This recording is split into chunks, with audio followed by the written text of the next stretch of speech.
بلاتي ما تخويش الماء ديالي، انا حبه ديال الروز وراك غادي تخوي اقوى سيروم كانت كتستعملو حتى القصور الامبراطوريه في اسيا.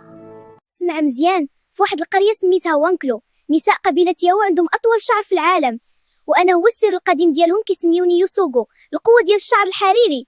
السر ديالي هو الانوسيتول، وهي جزيئه ثمينه كتصلح الياف الشعر من الداخل.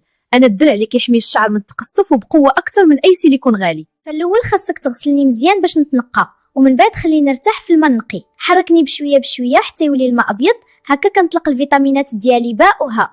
ومن بعد خليني نتخمر 48 ساعه في درجه حراره الغرفه، بهكا كنوازن درجه الحموضه ديالي باش يولي مناسب للشعر ديالك، ونولي قنبله ديال مضادات الاكسده عامره بالحياه. من بعد غلي هاد الماء باش تحبس عمليه التخمر، وزيد القشره ديال شي حمضيات باش تعطي ريحه زوينه ولمعان للشعر. هكا كتكون درتي اقوى سيروم طبيعي لنمو الشعر. خوي هاد الماء على الشعر ديالك من بعد الشامبوان، ودلك الفروه ديالك بشويه باش تفيق الجذور. خلي السحر ديالي يخدم 10 دقائق، ومن بعد غسل شعرك بالماء دافي. شعر حريري وطويل بثمن غير كاس ديال الروز. الا عجبك هاد السر القديم ما تنساش تابع عالم نورة باش ما يفوتك حتى سر جديد.